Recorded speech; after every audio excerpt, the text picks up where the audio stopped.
But that's the thing about sci-fi. Like, yeah, like they have aliens, but that's not always like what makes it sci-fi. You know what I mean? Yeah. I've watched this. It was a Jean-Claude Van Damme movie about space.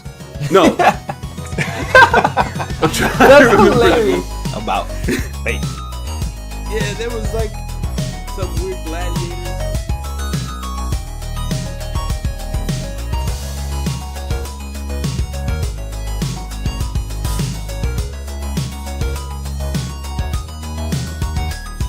Good morning, good day, good evening, Super Agile Nation. Welcome to another episode of the Super Agile Bros. It's your boy, Bradston, in the building, as per usual, with the brothers. I'm going to go ahead and jump in, get these brothers, introduced. We got the boy, Kyle. What's happening, Kyle? What's happening with you, brother? What's going on? As per usual, I am here as well. Glad to be here. As per usual. Yes, sir. And of course, we got Glasses Stevie in the building. What's happening, Glasses Stevie! Glasses Stevie's. What's happening? I wonder if people actually think that we're brothers, how often you say it. They should. We are. No. We're closer than brothers. Triplets. Like try to just imagine us all being born. Mm-hmm. Looking as we look. I can't imagine us being born. And to a single mother. And just everybody in the birthing, did I call it the birthing room? The birthing. Yes. The birthing Please hall. continue. In the birthing room. Is like, excuse me? Why your babies all look different? Like, hey, it's the magic. Vastly. Doesn't that happen sometimes? The magic of love. Mixed Kinda, parents, I think so. Non-paternal or non-identical twins. Yeah, I've seen Yeah, it where paternal. a family, they're both interracial, black, white, and they had twins. One twin, white girl, red hair. Other twin, black girl, black hair. You know, but they're twins. I think I've seen that, yeah. Wait. You said black, white. We're talking about 4 people? No, I was saying they're interracial.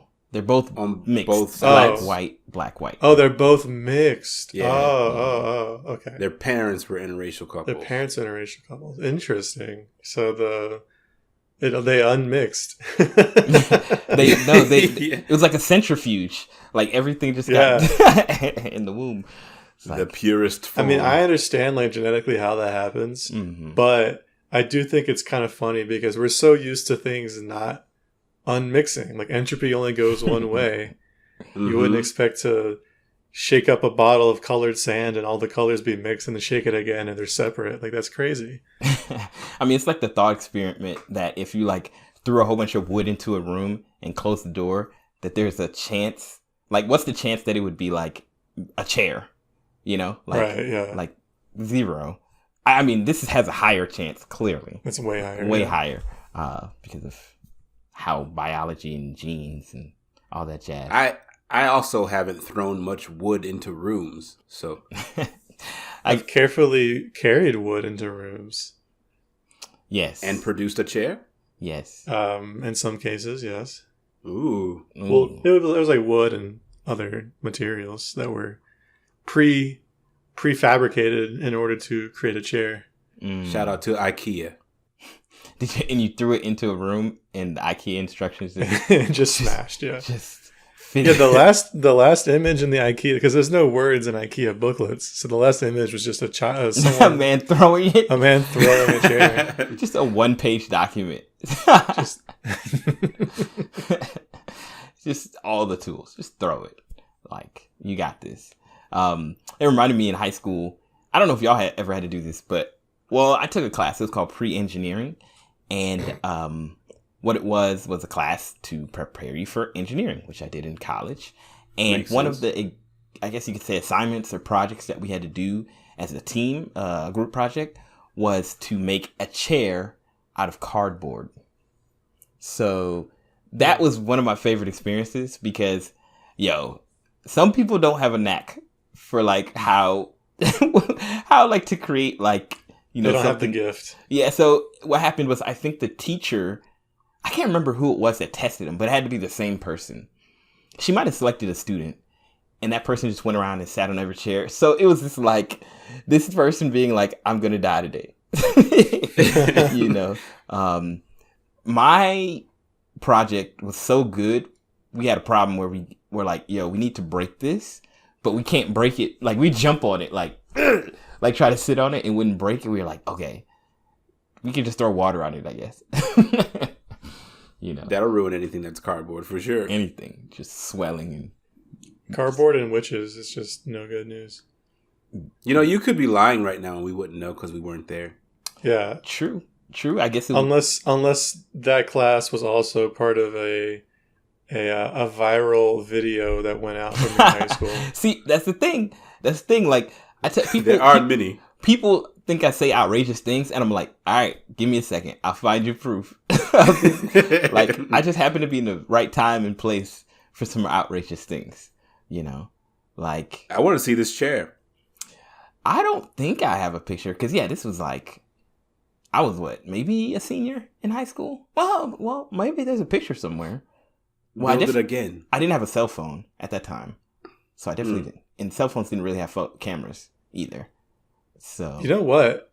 I think I also had a pre-engineering class in my school that I took. Oh, really?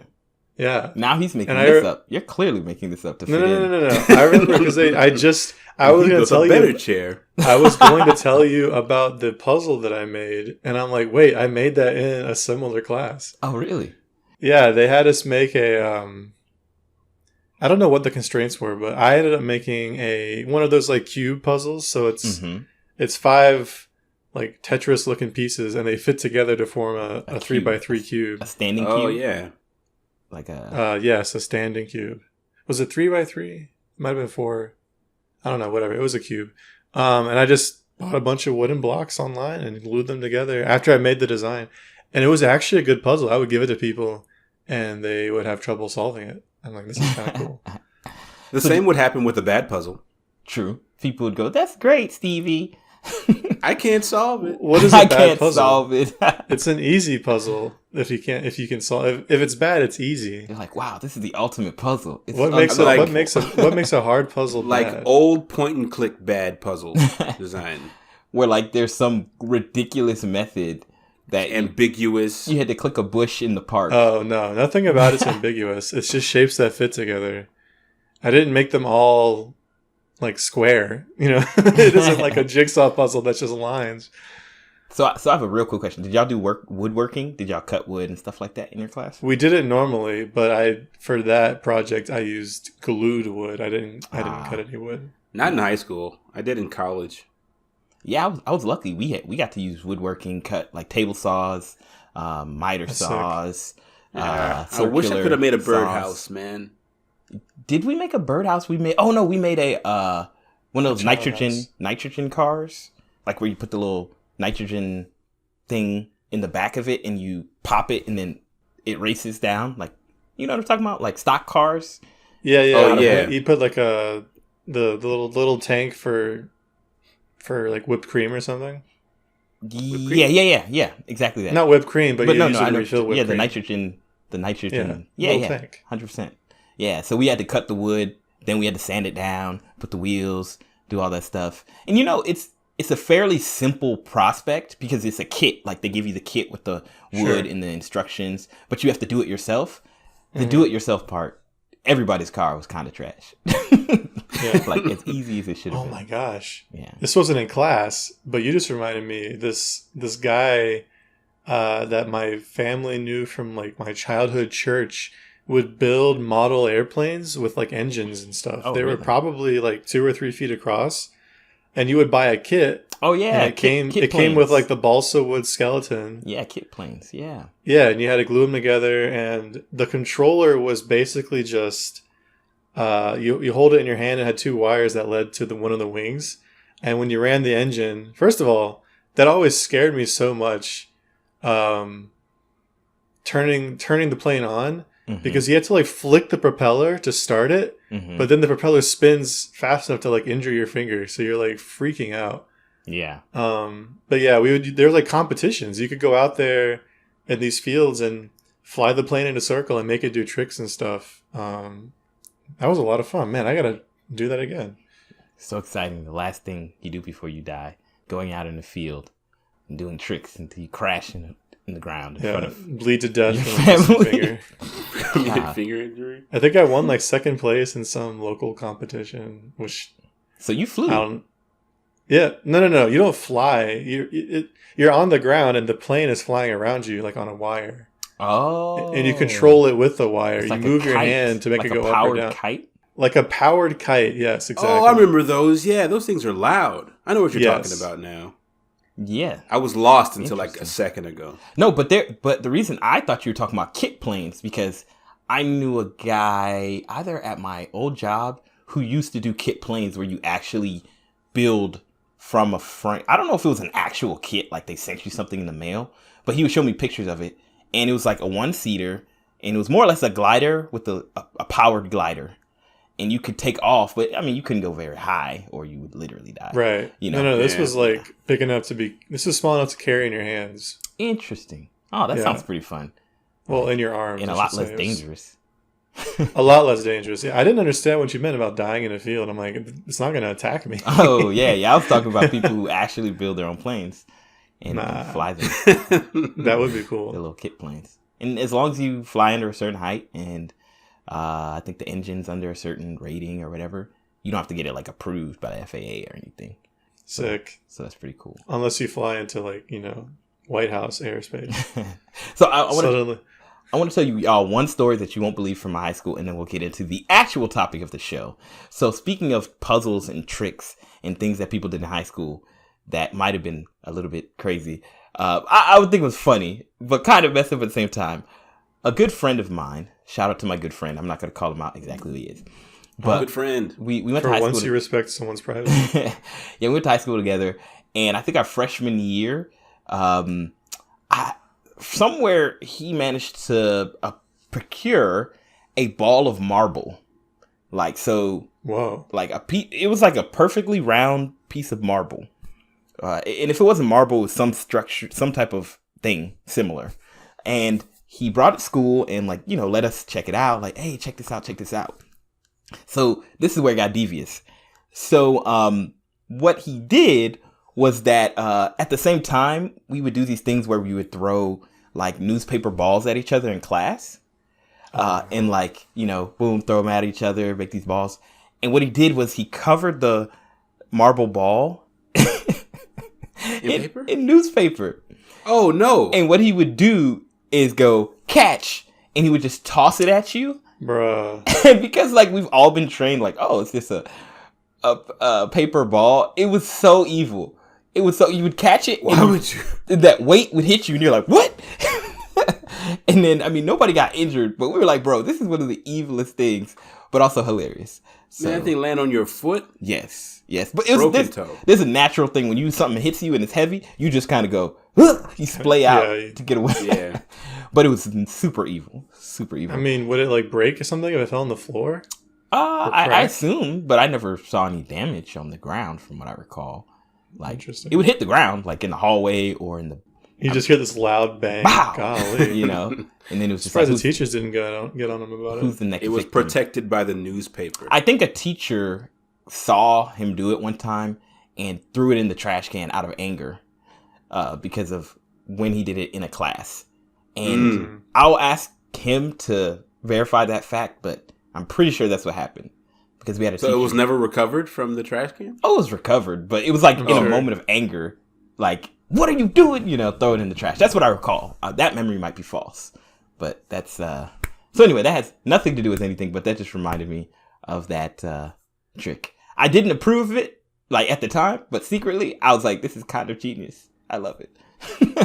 That reminds me in those cartoons when somebody has a bowling ball and they bring it to a soccer field. Oh, man. The They person paint it like a soccer ball? Yeah. Kicks it full speed, and then the little ripple goes off their leg.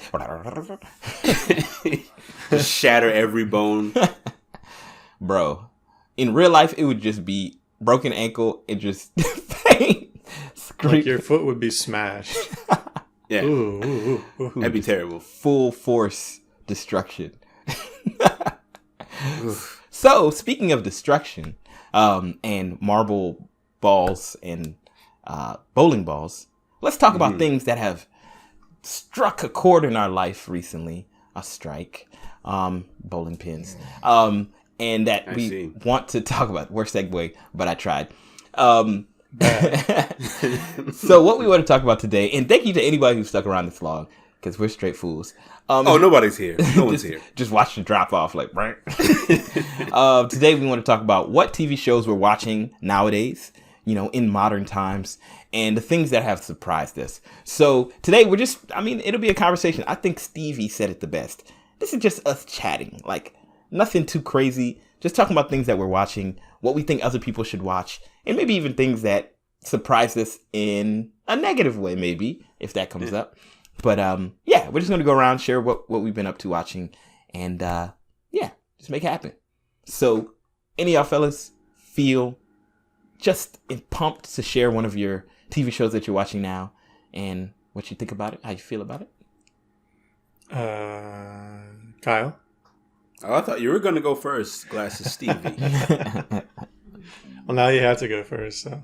Okay. Well, I don't have like a new thing that I'm watching right now, but me and Mrs. Yams have, as of late, been watching through Dragon Ball Z again.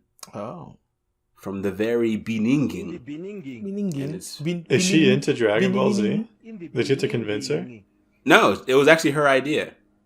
Oh, she had to convince you. Mm-hmm. I said no. I resisted initially. So how did the seed get planted? I think you've shared this with me before. Yeah, so mutual friends of ours, one of them actually we grew up with, shout out to Jordan, kept inviting us to go see when the Dragon Ball Super movies would come out. We'd go watch them together. And the first one was good. The first one we went and saw was Broly. Mm-hmm. And there wasn't a whole lot of like references, I would say, to like older stuff in that movie. It was very new, very great movie though. And so it didn't really spark anything. But then the latest one, the name escapes me, but the latest Super movie had tons of references to both Dragon Ball and Dragon Ball Z. Oh, really? And while we were in the theater, Julie was asking me a bunch of questions about, who is that character? What's happening? Why does any of this matter? And since it was a really good movie too, like it legitimately sparked interest, and she wanted to know more about it versus me trying to remember. Mm-hmm. And so we decided, I was like, yeah, we could watch, Dragon Ball Z. We could see if they're available anywhere. And so I think all of them, Dragon Ball GT, Dragon Ball Z, and Dragon Ball Super are on Funimation. Oh. And so at that point, it was down to just choose. And so I was like, I watched Dragon Ball Z in my childhood. I know it's pretty tame, nothing crazy in that one.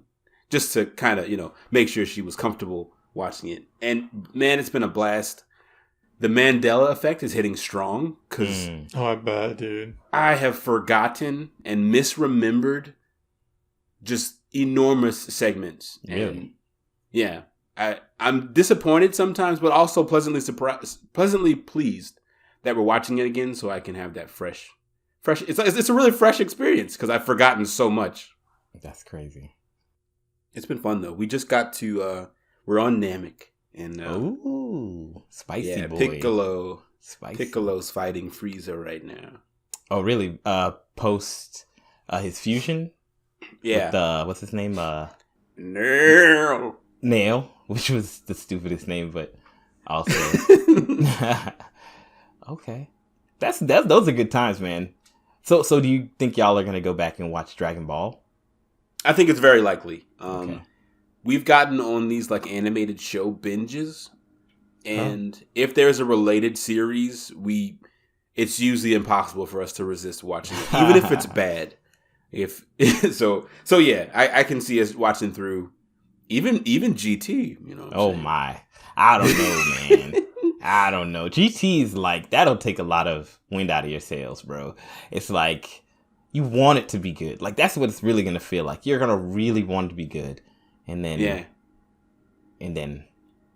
especially because I thoroughly enjoyed GT in my youth. It's the grand tour. I enjoyed it as much as it could be enjoyed. As completely as a child. So did you watch GT before you saw Z? I saw more of GT than I did Z. Oh, man. But I saw Z first. Okay. But didn't you say you watched Dragon Ball Z in college or something? No. I saw it in like high school when it would come on TV. But it was bits and pieces, and it was few and far in between. And then I really got more heavily exposed to it from the games than the show. Interesting. Budokais? Yeah. Yeah, the Budokais. Which I dug up my old copy of Budokai the other day and was like, I should run some hands. With Mrs. Yams. With Mrs. Yams. I might have to do that. I'd love that to be a stream. Please. Please let me know when that's going down. Hey, maybe we can make it happen. You know what's so interesting about the Z, Ball, GT, and of course Super is like, okay, Z-Ball, GT. I feel like there was a more concise way you could have. I just said all of them in the order that it came to my lips. There's no order. Is that like Z is where most people got introduced, right? Mm-hmm. And for me as a kid, I still remember the moment in middle school when Goku turned into a Super Saiyan. Like life-changing moment. Like it felt like I became a man now, baby. Like things changed for me. But what was cool about it was like Ball had existed, but hadn't really made it over to the US yet, like fully. And they would make those animated movies, like you were just mentioning, the newest one. And one of them was, I think, Dead Zone. And in Dead Zone, like there was characters in it that I was unfamiliar with, but it was clear that it happened in the past, like before the beginning of Z. And I was like, what is happening? I'm super confused, but I need to know more, And so the minute Ball came out and I was like, oh, there's a series that existed. Like, I was like, I'm going to watch it. And Ball is just as good as Z. Like, it is a different show. If anything, I almost like it. I like it differently. I'm not going to say better. Yeah, I like it got a very different tone. And from the little teeny pieces I saw of both, they seemed like almost different shows. Yeah, very much completely unrelated. Very related, but very different, right? It's like Better Call Saul and Breaking Bad, right?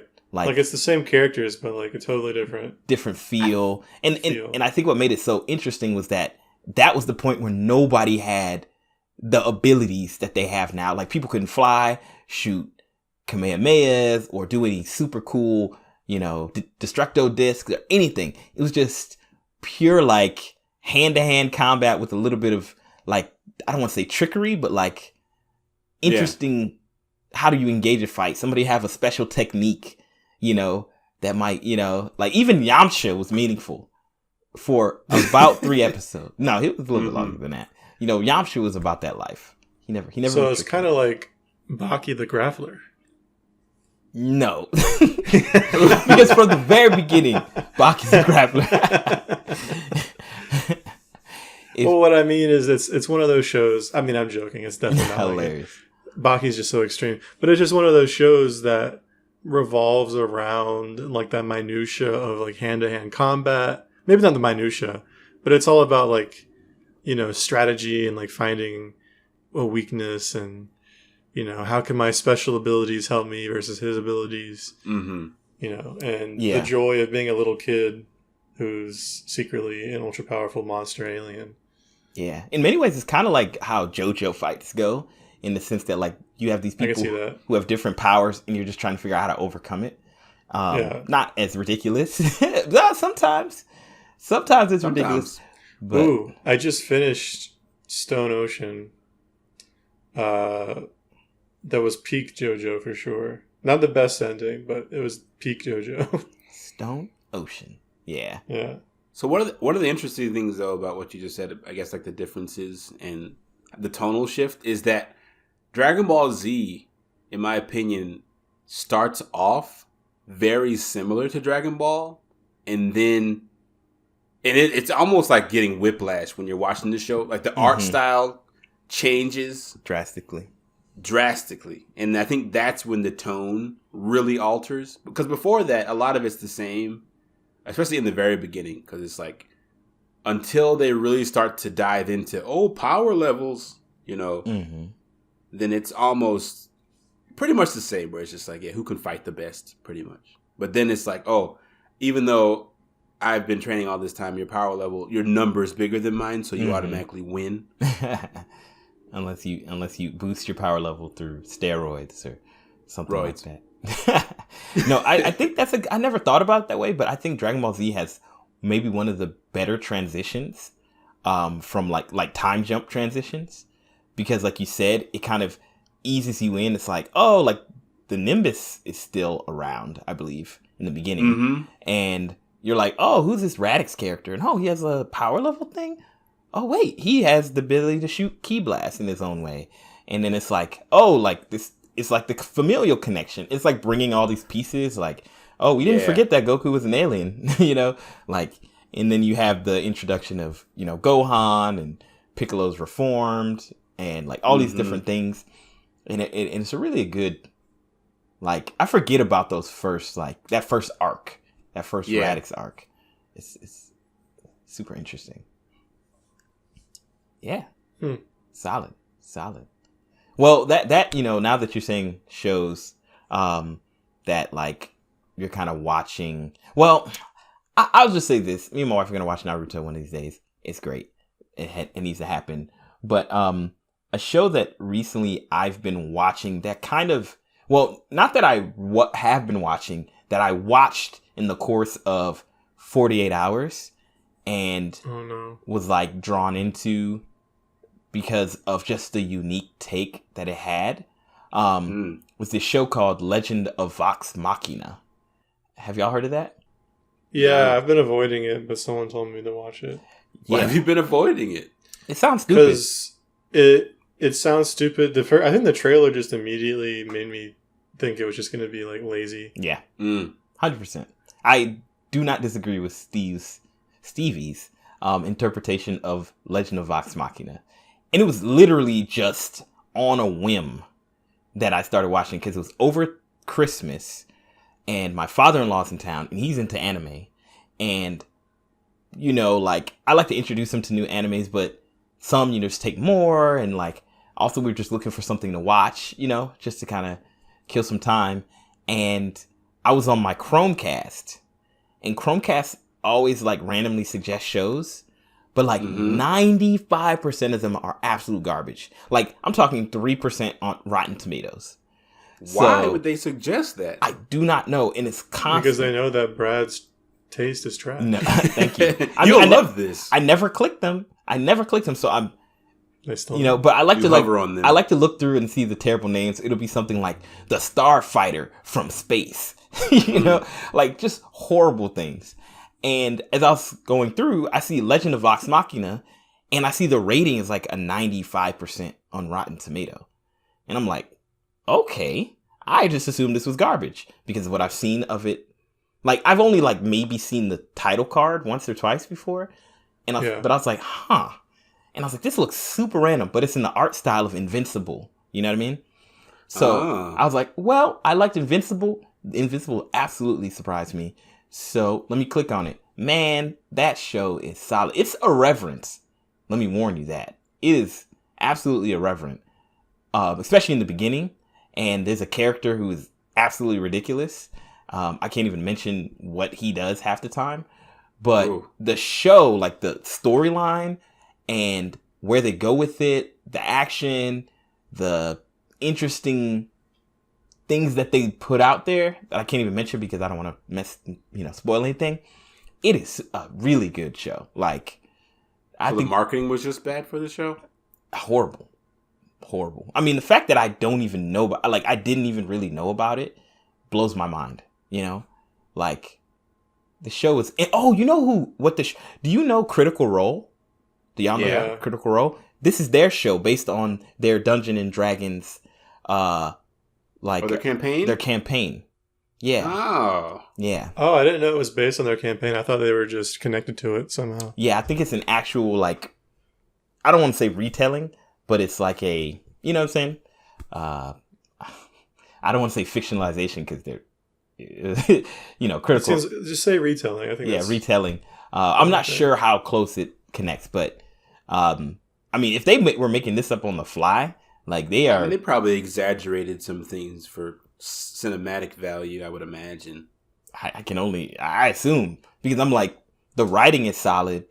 Of course, the voice acting is solid, and the animation is solid. Like, it's just solid across the board. It's a great show.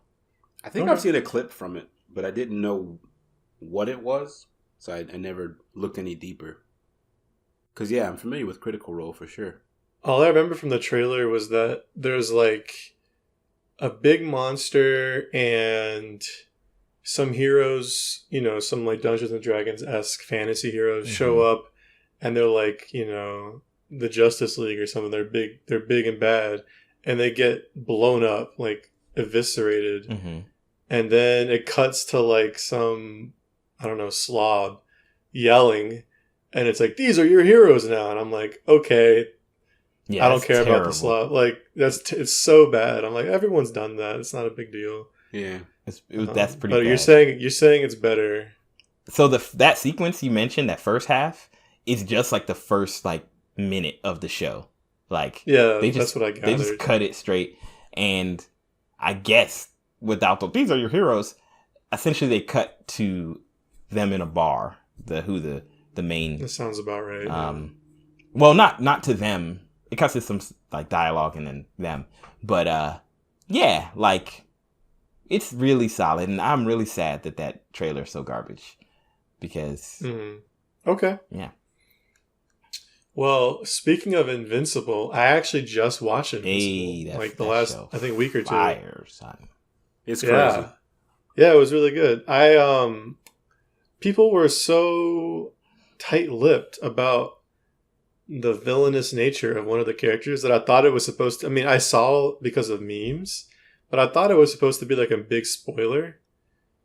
But it's not. I was blown away because the end of the first episode. Right. Stuff goes down, and I'm like, oh, they just tell you immediately that this guy's a villain. Like, okay. We've all seen it, right? Should we just talk about it? Well, the thing is, we don't know if our listeners have, and we haven't. I feel this isn't really a spoiler episode, so it's a... Yeah, let me know. I mean, we could say spoiler alert right now. You cut to give you a timestamp. You don't even need. You want me to do more editing work, and I'm not doing more editing work. So we're not gonna discuss it that much. I don't think there's any point. Man. But yeah, it was really good. I loved the... it was kind of corny sometimes, but it felt like a realistic take on an unrealistic world. Kiesha is asking, like, so, like, what happens? Do they all have the same powers? Are the powers genetic? And I'm like, no, it's like comics. Like, everyone has different powers for different reasons. Some of it's technology. You just have, like, these villains popping up out of nowhere who can do all this crazy stuff. You don't need a backstory. It just is. Yeah. Which, for someone who's coming from something like My Hero Academia, where everything is quirks, everything is like everyone has crazy different weird quirks, but it kind of all is part of the same concept, and so it's homogenous in that way. Whereas this is not. And she's like, "Well, does everyone have powers?" I'm like, "No, most of the main characters do because." It's about superheroes, but, it's a normal, I guess, percentage of heroes that were powered to unpowered people in any other superhero world. Anyway, it was good. Like you said, the animation was really good. It definitely looked like what I'd seen. Or I saw Vox Machina, I think, on a suggestion page somewhere. I'm like, oh, I bet they're the ones who did Invincible too. Had to. Because it does look very similar. Extremely violent sometimes. You were not ready for it. Yeah, I wasn't ready for it. I really wasn't. Like, that first violent sequence at the end of the first episode, I was yelling. I was like, oh! Like, I was by myself, and I'm like, what is happening? But it wasn't just for fun. It was to make a point about the cruelty and just disrespect of some characters. Yeah. So it was good. I enjoyed it a lot. I understand why everyone loves it. Yeah. I was hoping there'd be a second season out by now, and I could just roll into that, but there's not. So Should be coming out this year. Oh yeah, Cool. Yeah, I think they just announced it, like maybe in December, or pretty recently. There's some books too. Yeah. So you know how I talked about? Oh well, I guess I haven't mentioned this on the podcast yet. I'll just say I made a list of almost all of my video games across Steam and PlayStation, PS Plus, Nintendo, and like other PC platforms like Humble Bundle and Itch. Mm-hmm. It's a very long list. I did this so that I could like look at what games I already own, so I stopped repeat buying games, because I've done that a few times where like, you know, I'll get something on PS Plus and just forget about it because I haven't had a chance to play it yet, and then it's on sale on my Steam wish list because I never took it off, and I'm like, oh yeah, and I buy it.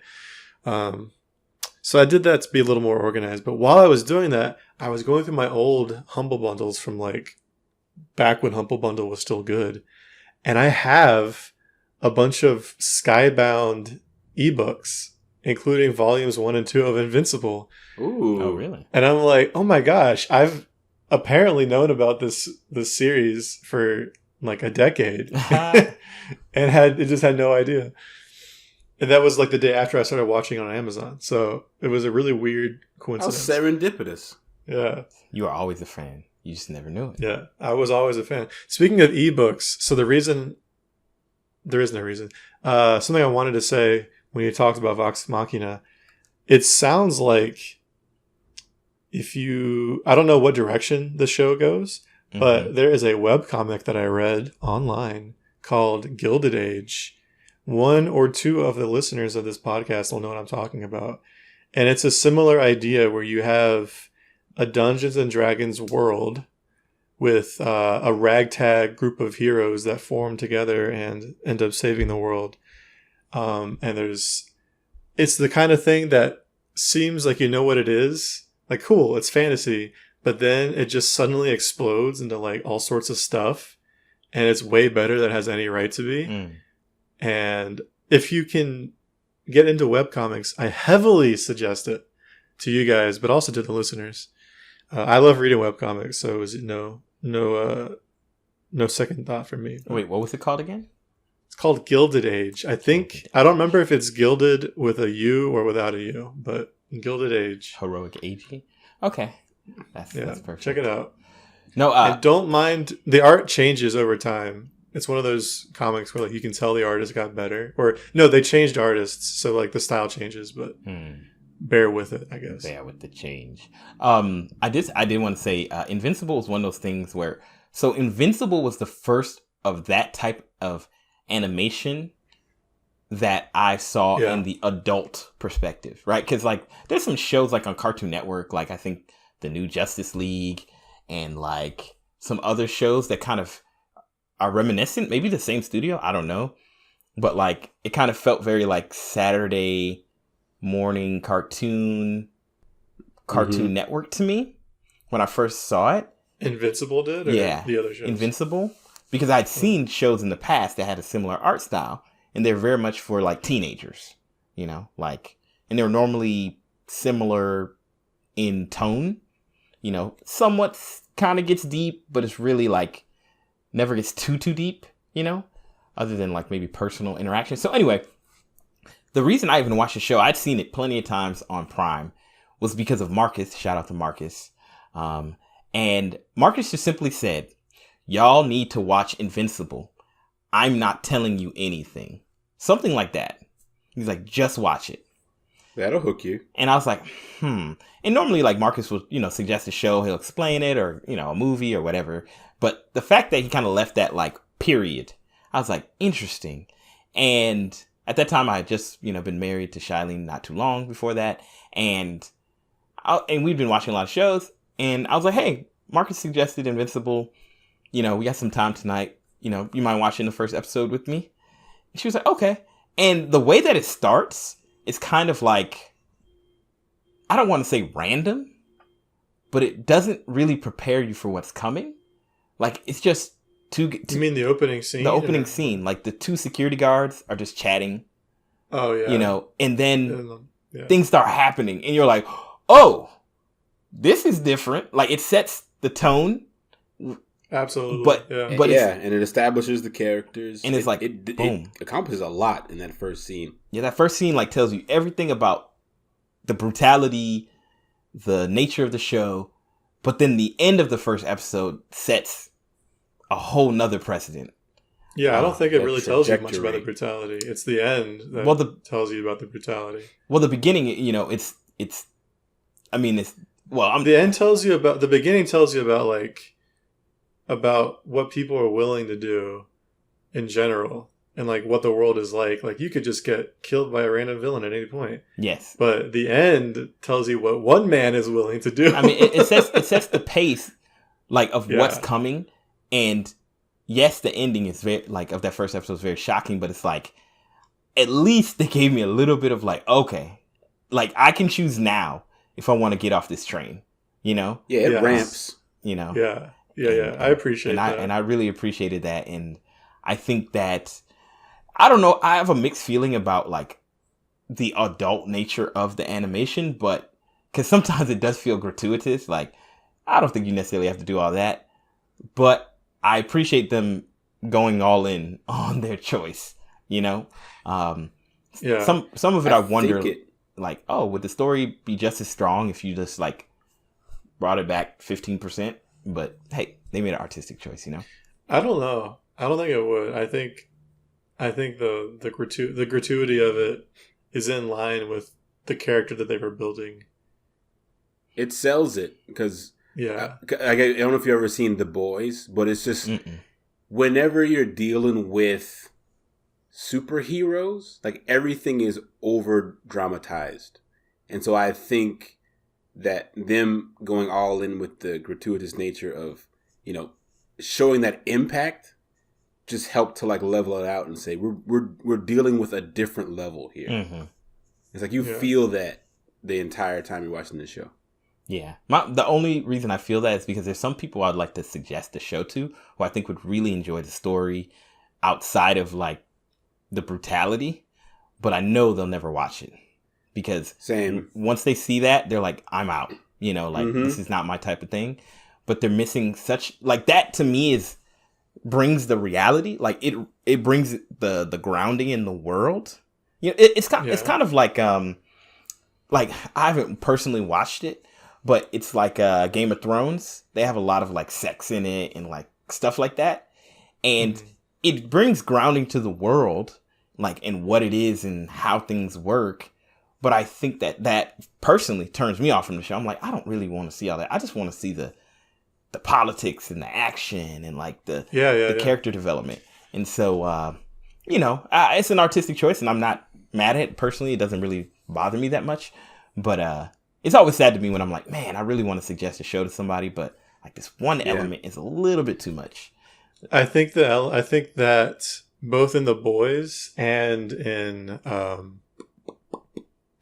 in Invincible, I think that one of the upsides, a major upside, maybe the reason they did this, to all the violence, not all the violence, but I guess around all the violence around this one character specifically, but in general, just the violence of the show, is that it helps us to understand how fragile everybody is, right?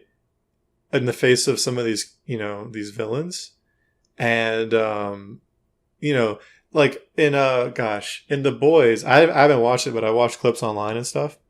And every time there's a scene, I've seen enough that every time I'm watching some clip and Homelander is on the screen, I am uncomfortable. Mm-hmm. Like there's dread just from seeing him. If he's in the room alone with somebody, I'm like very uncomfortable. Yeah, even because worse. You don't know if that person is going to live in the next 5 minutes or not.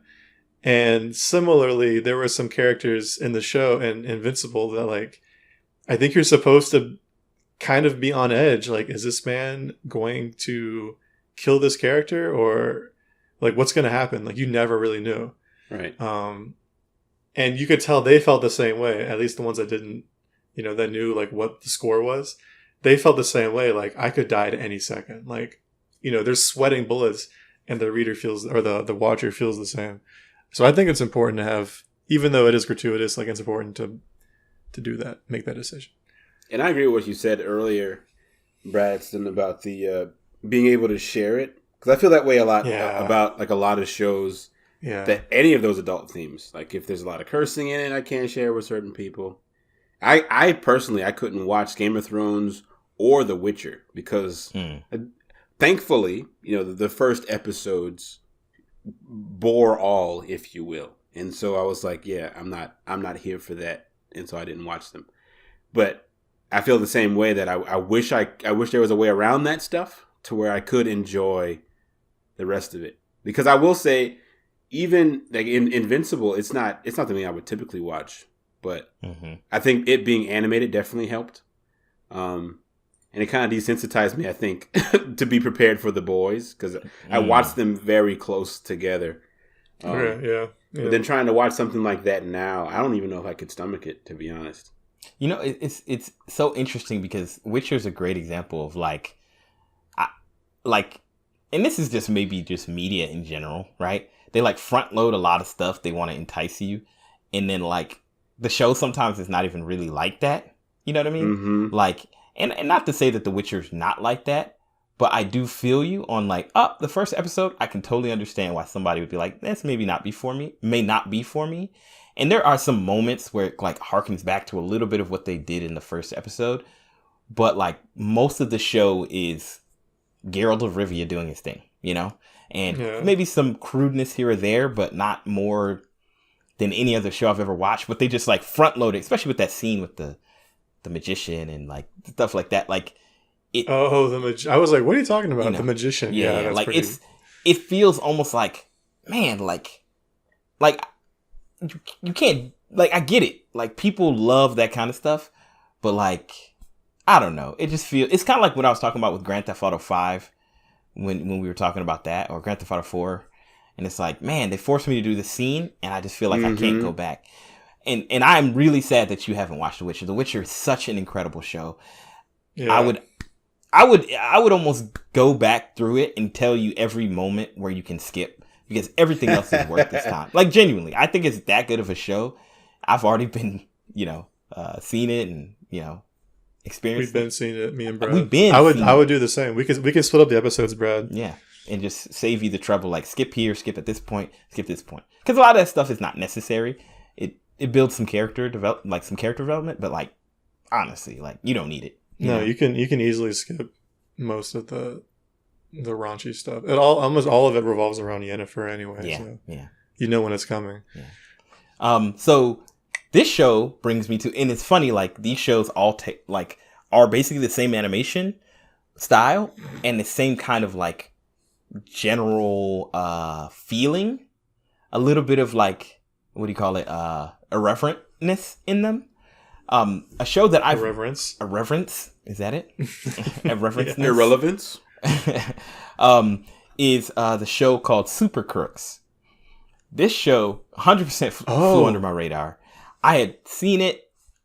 What interested me is I'd seen Invincible, so to me now I see that art style, you know what I mean? Like, I see it and I go, maybe the show might have some, you know what I mean? Like, when you see it, like if I see a Studio Ghibli film, that animation, I'm like, this might be good. But honestly, Super Crooks was, I'm not going to say it's the greatest show I've ever seen, but it surprised me in some really, really cool ways. And I'm not going to spoil anything. The first episode, watched it with my mother-in-law, my father-in-law, and my wife.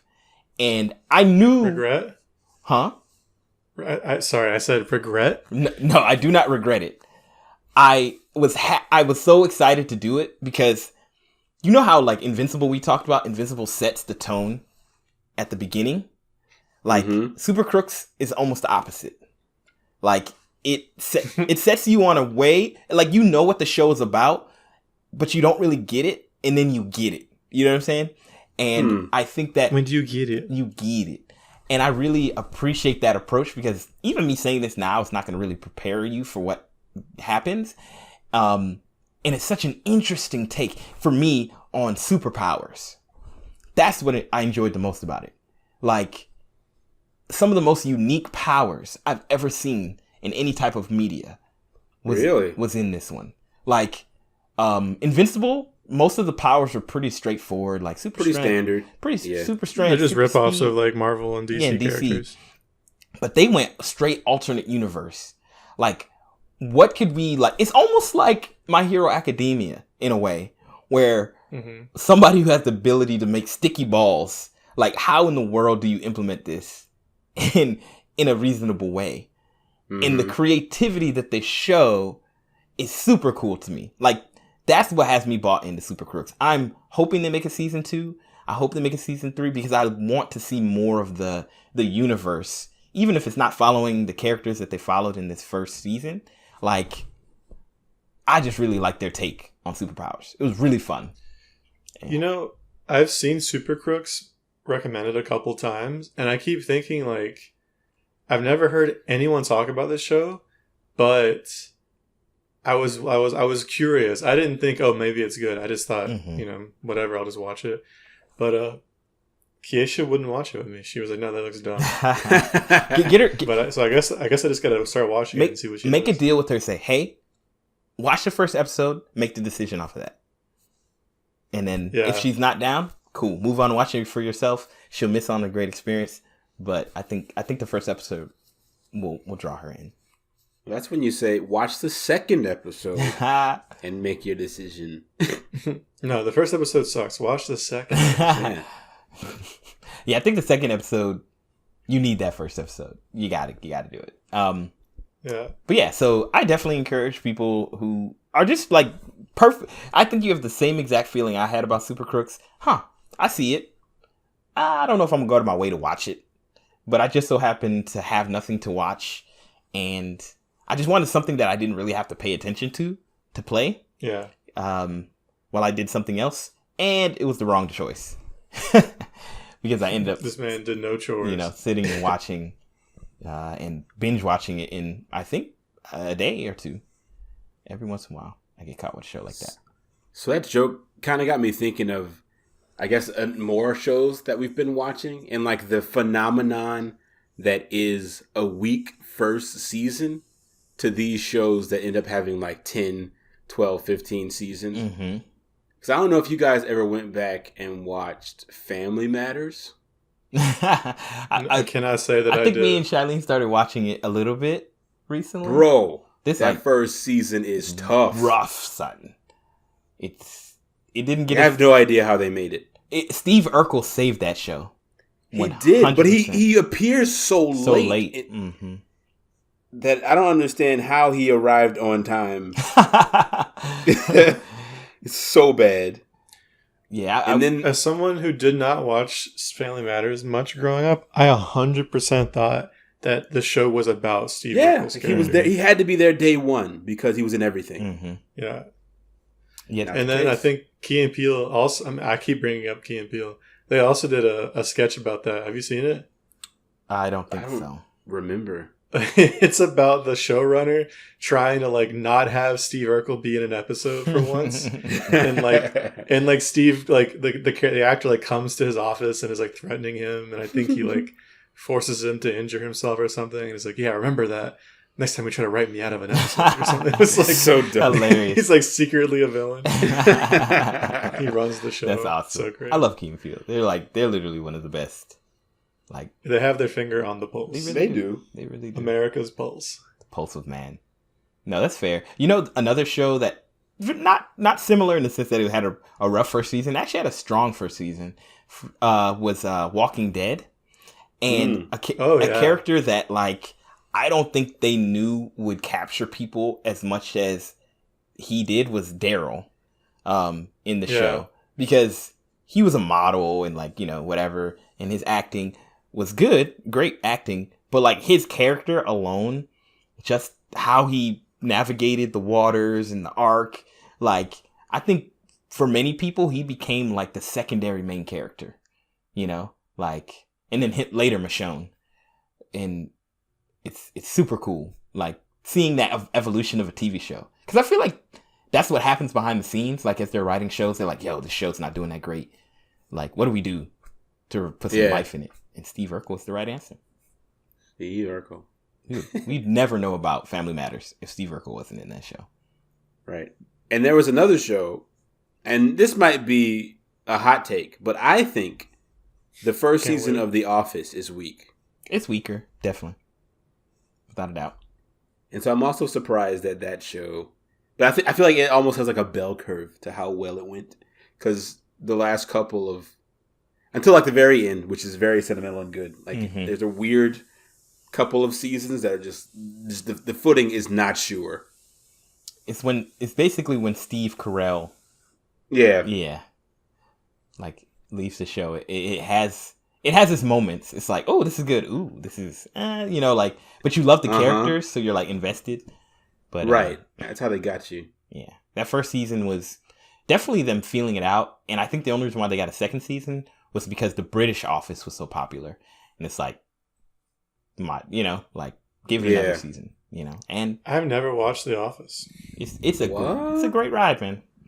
I don't know. It probably is. There's probably no reason for me not to watch it. I think it's a good show to watch with your significant other. Like, there's so many moments that I think will connect to you differently, and a lot of quotables, a lot of different characters, situations. I definitely, despite the setting, it's like a really good family show. True. Very true.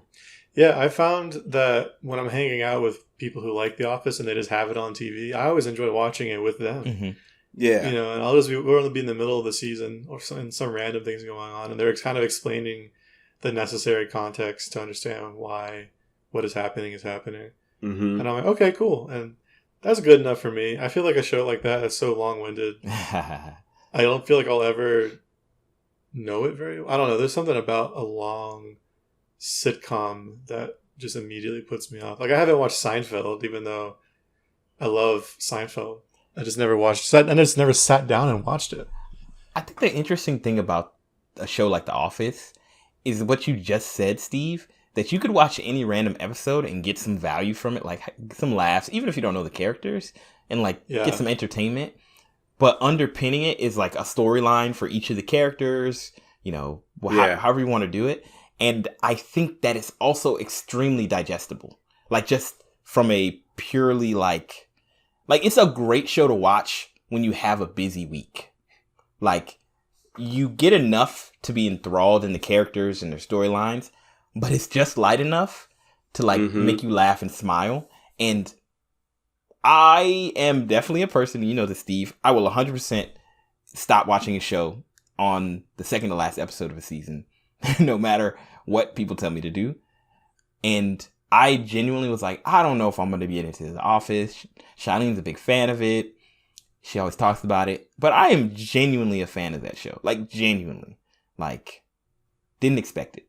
It did some magic.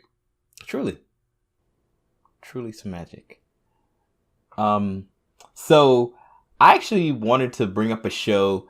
Shout out to my brother, Brandon, because he brought it up this weekend. We were all hanging out as a family, and this show surprised me, not in a good way. And cool. I think, Steve, maybe you've seen this. I don't know. But even if you haven't, not that I encourage you to watch it. I would never do that. But it's just as how we make fun of Europa Report a lot? Yeah. Like, Europa Report is just one of the most trash movies just ever, right? This show, there's 2 seasons at least that exist now. I think it got canceled. This show has a solid premise, a very interesting, pulls you into the world. You're bought into what it's doing early on, but has some of the worst characters I've ever seen in a show. Like, Charlene would come into the living room and be like, "Are you okay?"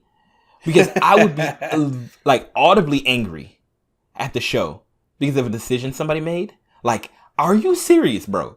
Of all the choices you could have made, of all of them, you chose the worst possible.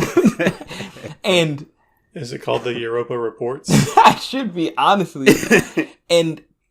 But the thing is, if you're a sci-fi fan, I think you should watch it, because you're missing out on a really interesting universe that'll make you think, just with terrible character design.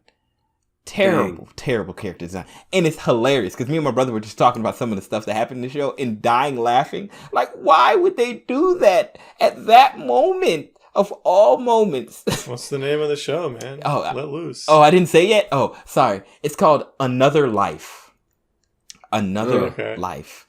And I don't think I've definitely not seen it. I don't know if I've heard of it. Yeah, it's on Netflix. And essentially the premise is, it's a really cool matter of fact, the premise kind of reminds me of what's the movie with the weird, like, alien ship shows up and they have to figure out what's going on and, like, try to communicate with the aliens. Arrival. So basically the premise Glad is, you knew. I know Steve did. It's such a great movie. It has a similar premise to Arrival in that an object appears on the planet that seems to be literally seamless. Like, there are no seams. It's like a cube, I believe. And it emits no energy, like similar to like Arrival. And it's just there. And they have no clue what it's about. But they start to discover that they can, like, incite it, I guess you could say. No, maybe not incite it, but they realize that it's doing something, but they can't really perceive it. And the story starts where there's a mission that's already underway to go to what is the origin of this object. So prior to the show, they found out what the origin was, and they got like some coordinates, and it's like, I don't know, a 10-year journey or something, or 5-year, I can't remember how long. And their goal is to go there and then come back to Earth. So it follows like what's happening on Earth and what's happening in space. Really interesting premise. Just characters are so dumb. You have to be ready to be angry. But I think some of the cool moments are cool enough. Like, I watched the whole series, like beginning to end. It's 2 seasons. I think 45-minute long episodes, maybe 8-10 episodes per season. Yeah. So I don't recommend it from like a purely like, it's not the greatest show, but I think if you're a sci-fi fan, you'll really like the premise and what they do with it, but you'll hate the characters. I can promise you that. Except for maybe 1 or 2. You'll hate everybody. So. Cool. Another Life. I recommend it for you, Steve. Kyle, you might not be a sci-fi fan, so I don't know if it's a show you want to partake in, but I think Steve. Kyle, you need to stretch your legs a little, bro. I didn't even say anything. Y'all over there making assumptions. What's the last... Are you going to watch it? Wait. Before we ask him that, what's the last sci-fi movie or TV show that you've watched? I mean, do you count Star Wars as sci-fi? Yeah, sure. Sure. Okay, let's not choose a super popular franchise like Star Wars, because to me that's cheating, personally. What sci-fi or TV show or movie have you watched most recently, other than Star Wars? Was Belle sci-fi? Not really. Hey, we forced that on you. That's a hilarious choice. It's more fantasy. Yeah, it is sci-fi and fantasy, like a mix. I wouldn't even call it fantasy. It was romantic. It was drama. Drama's a better way. It was a drama. Sci-fi drama. Fair. It's barely even sci-fi. Like, half this technology exists now. It's more of a setting. It's a sci-fi setting. It's a sci-fi setting, sure. I mean, Hunger Games had like some futuristic stuff in it. Oh my gosh, that's not stretching. So I don't watch like a bunch of stuff in general. So what we need to do, Steve, offline, is create a sci-fi like here are the 5 essential things that you need to watch, and then you can say you have a good grasp on sci-fi.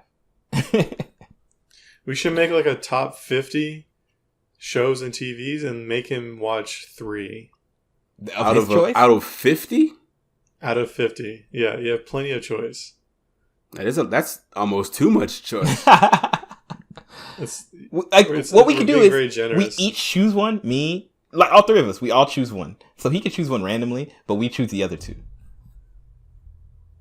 Oh gosh. Interesting. I don't know if I trust you enough. Oh, I'm gonna give you the best. We're definitely not gonna put Europa Report on there. Yeah, that's not. Have you seen Interstellar? No. Oh, you see, there's so many easy like gotcha like gimmies to give him. Interstellar is one of the best movies ever. Yeah, I'm about to buy it on Blu-ray just so I can watch it. That movie's kind of old, isn't it?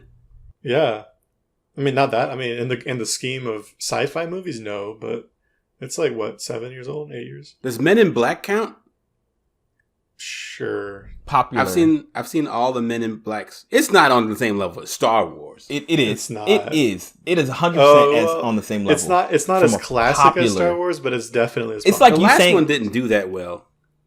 It's like you saying you're into kung fu movies and you've seen Rush Hour. Like it's definitely a movie that has kung fu in it, but like that's not. You know what I'm saying? Like it's too popular. Kung fu movies now. Ip Man. Ip Man is also a popular kung fu movie. The trilogy.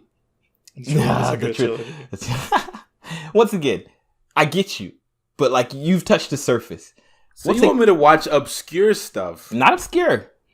Good stuff. Stuff that like is obscure isn't inherently bad. Have you seen Ex Machina? No.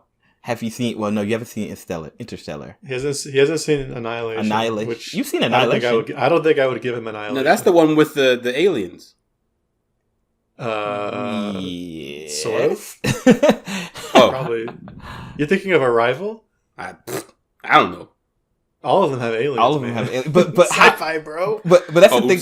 But that's the thing about sci-fi. Like, yeah, like they have aliens, but that's not always like what makes it sci-fi. You know what I mean? Yeah, I've watched this. It was a Jean-Claude Van Damme movie about space. No. I'm trying to remember about space. Yeah, there was like some weird gladiators he had to fight, but they were wearing spacesuits, and one of them was driving a space golf cart, and he kicked him out of it. Was it Jean-Claude Van Damme? You're gonna have to be more specific. No, or just pick a different movie. Man, what about that one with Arnold Schwarzenegger? Okay, so this is. Let me just say this. This is an offline goal. Yeah, offline. But I'll say this: the reason I don't think you're a sci-fi fan yet is because most of the movies you've watched are just top billing type of shows that pretty much any person would watch because there's an Arnold Schwarzenegger, a Will Smith, a Jean-Claude Van Damme. You name the big name actor who brings anybody to the box office. You got to watch shows that don't necessarily have that front runner, that showrunner. So I'm sure I've seen some of these B-list. I just don't remember the names of them. I mean, to be fair, Interstellar has good actors in it, so it's not like that isn't the whole story. But it's pretty like, I mean, it's definitely a popular movie, but it's like I want him to watch Sunshine, but I don't know if he's not ready. If it deserves, he's not ready. If it should be on the list. That should be if you complete these shows. That's bonus. Then you're ready for this. It's kind of like how what's the show? Like it's an anime. Like you don't suggest to people.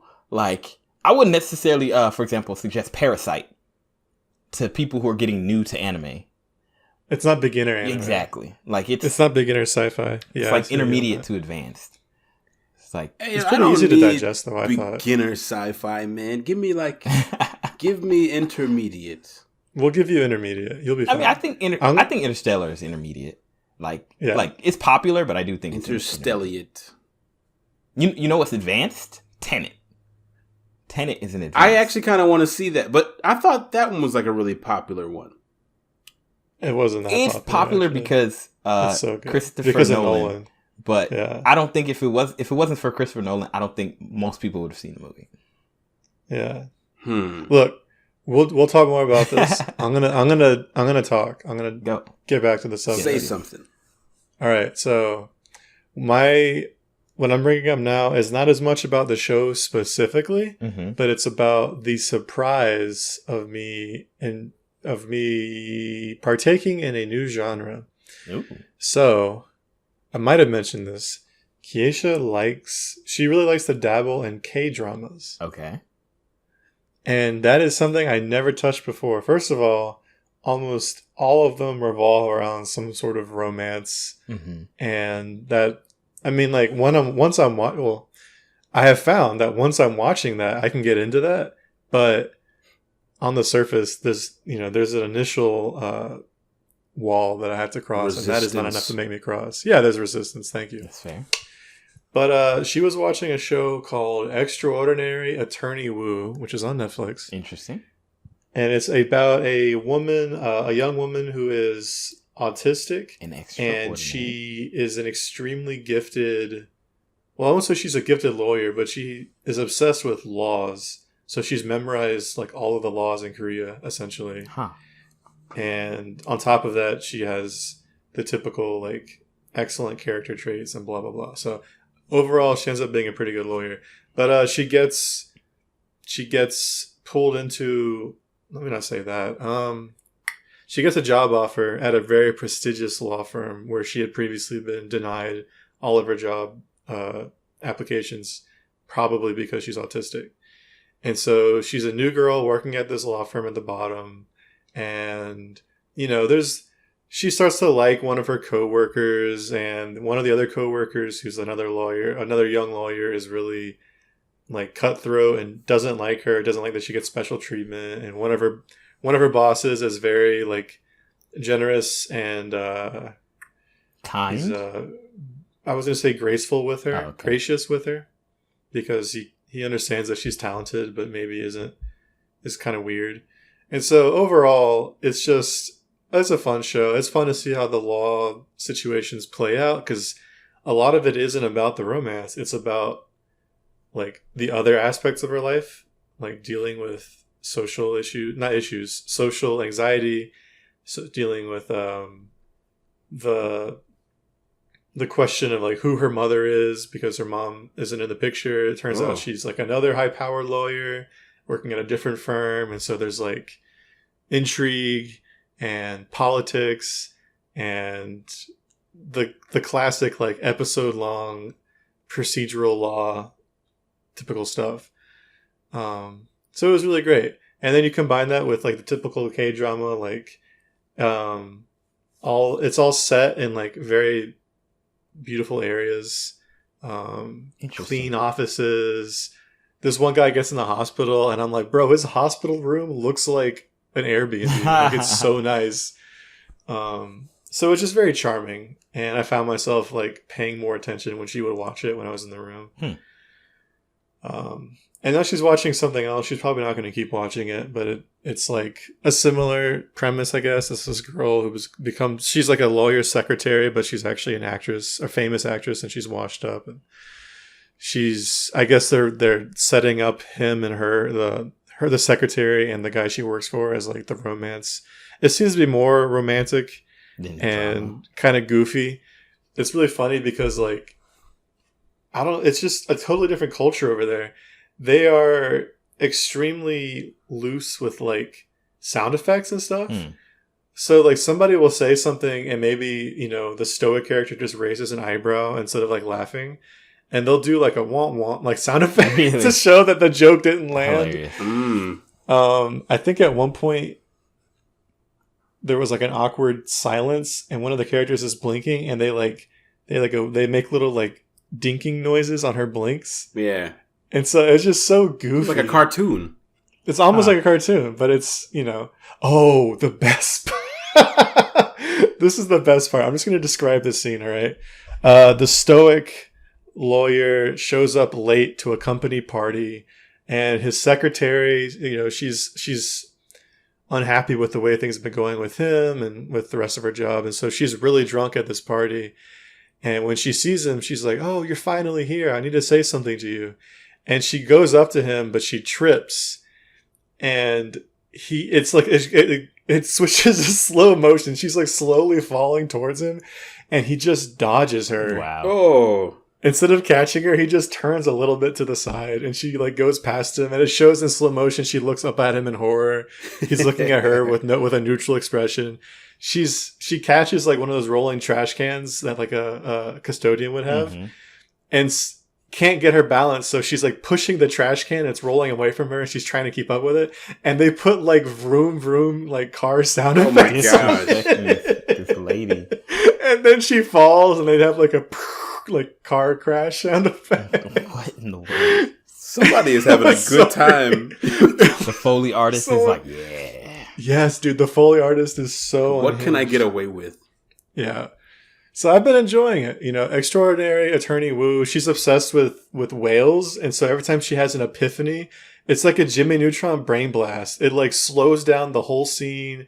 Wind blows her hair away. Light lights her up, and she has like a vision of like whales and dolphins in the ocean.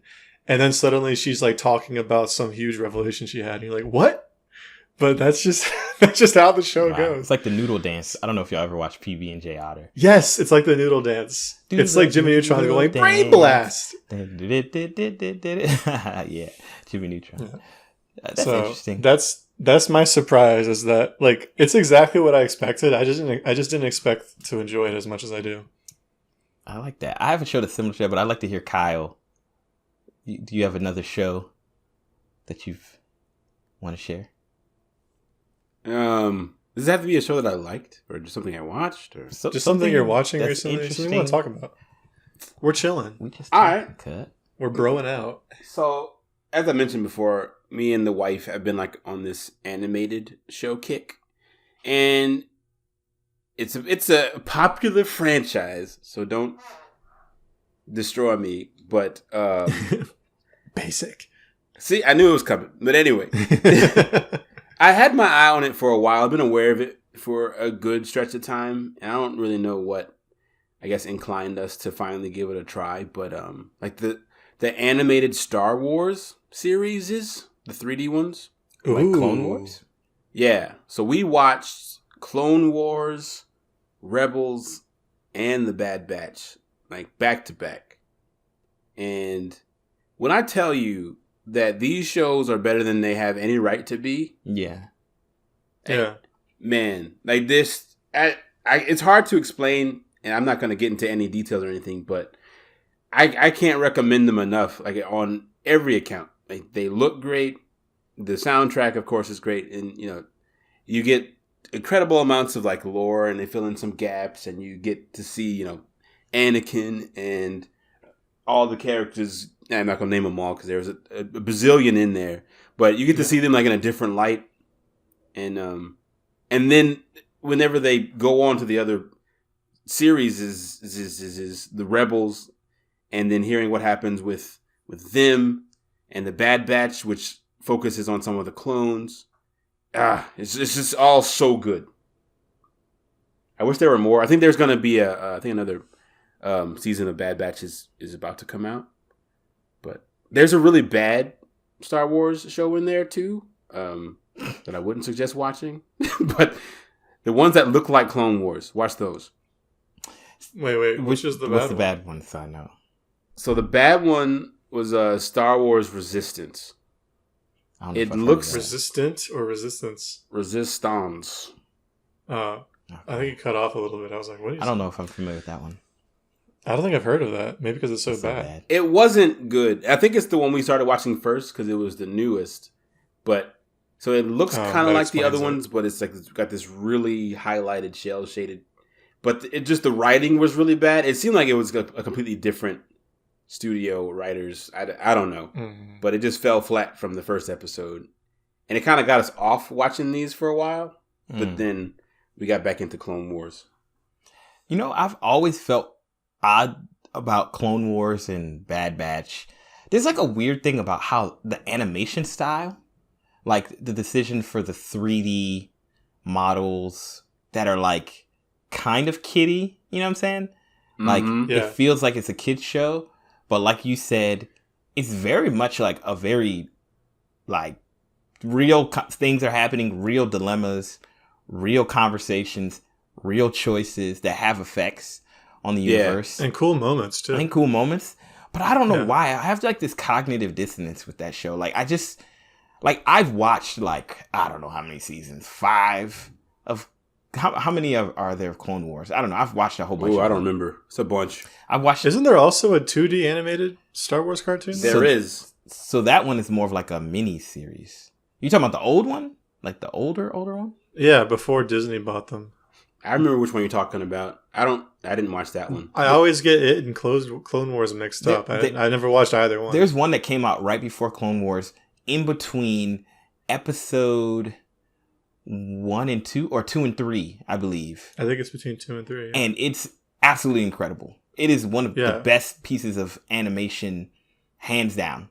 It feels like Samurai Jack. That's what that one. Yeah, yeah. It is so good. The writing is so good. The thing that is sad, but why it's so good as well, is that the episodes are like 5 to 10 minutes, and they're like they're kind of shorts, but they're so a legit miniseries. Yeah, they're so tight. That makes sense. They're so tight. That explains why I didn't know much about it. Yeah, I remember one scene of like Mace Windu like taking down an entire like invading army, including like this huge ship that made giant hammer fisted. Yeah, the hammer ship. I guess that was where the legend of Samuel Jackson, or Mace Windu playing Samuel Jackson started. Like, yeah, so Mace Windu. That's like the whole episode, I guess. Yeah. Like, okay, that series is really great. It's really short and sweet, but also like colors so much, explains a lot of the characters and why they do what they do. But I was a big fan of Samurai Jack, and Samurai Jack always seemed pretty serious to me. It was goofy, you know what I'm saying? Like, sure, but like the consequences seemed very serious in the moment, and the fights were very serious. I don't know, Clone Wars. I really enjoyed the show, but I just never can pick it up. Like, I stopped watching it, and every time I look at it, I was like, man, I love the story, but I'm like, I don't know. I can't break it. Dude, you know what else had like not surprisingly, had an off-putting art style, but was like a surprisingly decent cartoon? The animated Green Lantern cartoon.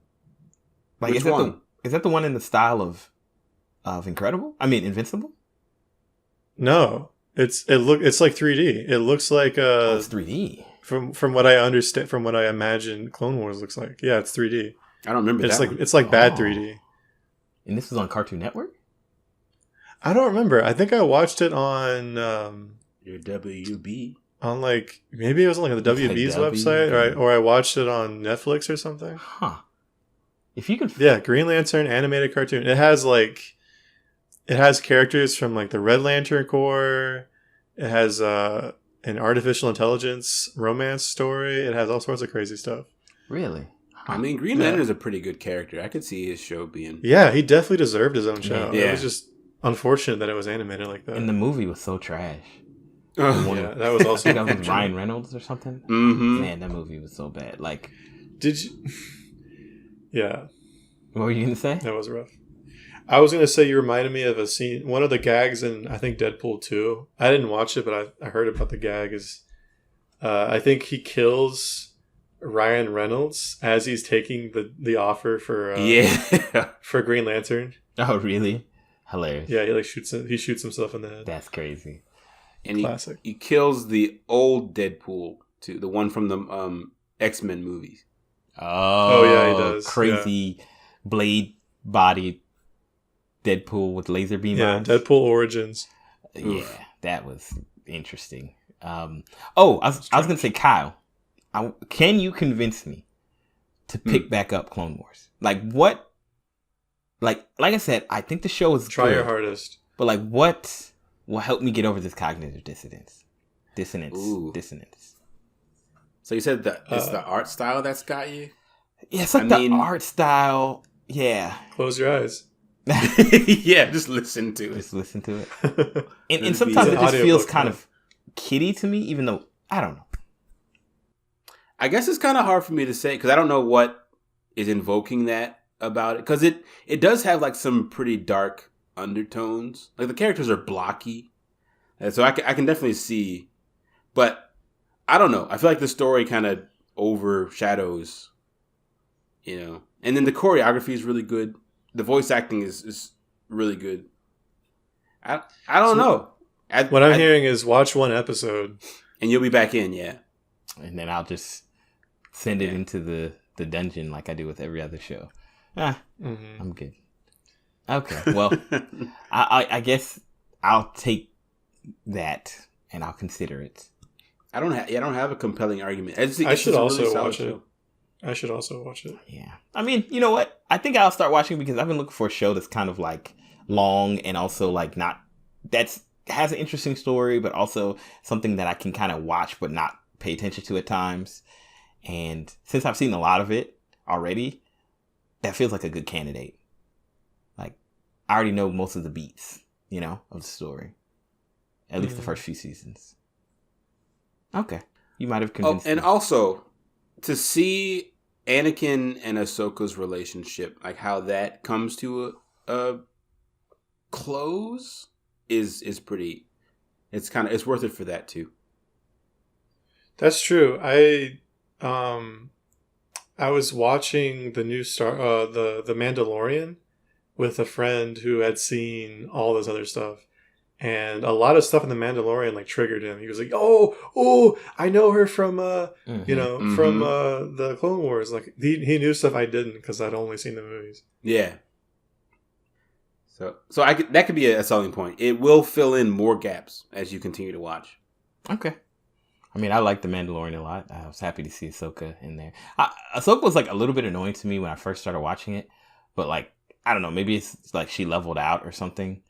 But in the Clone Wars, yeah, yeah, like every couple of seasons, she just miraculously is like a couple years older. It's kind of weird, but yeah, like a little less annoying for whatever reason. So, all right, I will consider it. Thank you, good sir. One show I wanted to throw out there, and it kind of goes back to what you were talking about, Steve, with the Extraordinary Agent Wu. Attorney Wu. Ooh, I was close. Almost. I was so close. Was a show that, once again, it's not a show that I heavily recommend. Once again. But if you are interested in shows that do weird and interesting things, and kind of almost the premise is like, okay, so this show called Glitch, and it's on Netflix. Oh no! Have you watched it? Didn't I watch it with you? No. It's set in New Zealand, right? Oh, you talking about is that called Glitch too? I thought it was. Yeah, the one where all these people come back from the dead. I wasn't talking about that one, but I forgot about that one. Yeah, that show is similar to me when I think of Another Life, of characters doing stupid stuff. like why are you doing this? Like, so now you understand why. Why not explain it? Just explain yourself. No, but not that Glitch. It's a Korean made show, like a sci-fi show. Okay. K-Glitch. And the premise is that there's a girl who basically sees aliens. Like good. Good. That's all I need. She sees aliens, and it seems as if they're trying to communicate something to her, but she's not sure what, and she's kind of tried to avoid it for most of her life, but now she's in the state where she feels like she wants to figure it out, because people have kind of like, what's the word? Like, marked her with that experience or whatever. Like, what her encounter kind of messed her head up a little bit, and like, oh, interesting. Like, it's like hard to explain, but like, she's the only one that sees these aliens. So in a way, she seems, like kind of crazy. But she doesn't talk about it openly because of the stigma. That's the word I want to use. There's a stigma behind it. So anywho, it just starts with her investigating these aliens, and it kind of starts with her meeting this group of people who are like alien like enthusiasts, and they're all super ridiculous people. Like, all of them are ridiculous. And it goes in interesting direction. Like, very rarely does a show surprise me. And it surprised me with where they went with it. And I don't know if they're going to have another season or what they're going to do. But it's a show that I wouldn't necessarily recommend to everybody. But if you're interested in a show that like takes you on a different type of journey, like I don't know if it's the like, I don't know. It was a very interesting take. Kind of like you were saying, Steve, about like, there's some choices that seem very odd to you, like the noise and the sound effects and stuff like that. It feels like because it's a foreign film, a foreign TV show, there's certain things that I don't fully understand why they do it, but it's interesting to see them do it. And then there's some cultural aspects that I am ancillarily aware of, that I get why they do certain things. And I'm like, oh, this is an interesting, like, it, I don't know. I really liked the experience. I'd probably give the show like a 7, maybe. But I enjoyed the experience. Out of 10? Out of 10, Okay. yeah. 7, maybe a 6.5. Like, not the greatest show I've ever seen, but it was... So you're saying I should watch it out of curiosity, not as much to have my mind blown. Yeah, out of just like purely like... It's definitely a good show to do something else while watching. And have the dubs on. Just watch it dubbed. And since you love the other glitch, you'll love this glitch. You'll love this one. The characters are a lot less stupid in this one. All right. And they explain stuff. Like that glitch show, man, like it seemed like they were never going to explain anything, in my opinion. It just seemed like things were just happening. And like people were you just got to deal with it. Taking it at face value. Like just tell somebody something. Like, anyway. So, I say if you're curious, checking out, and it's a sci-fi kind of drama. I think you'll get a kick out of Glitch. You walk away like, huh, that was interesting. I do have another show that I picked up and then put back down again because I realized once again that it'd be impossible to watch it. But I watched the first few episodes of One Piece again. Oh, did you watch it on my account on Netflix? Yeah, it might have been. I think you did, because I've been trying to figure out who was watching One Piece. I was like, I have not been watching One Piece, but it's in my like continue, and I'm like, maybe it was my father-in-law, but he has his own account. I was super confused. Now it makes sense. I've literally been like, maybe I'm tripping. It was you. Sorry. You were sleep watching One Piece.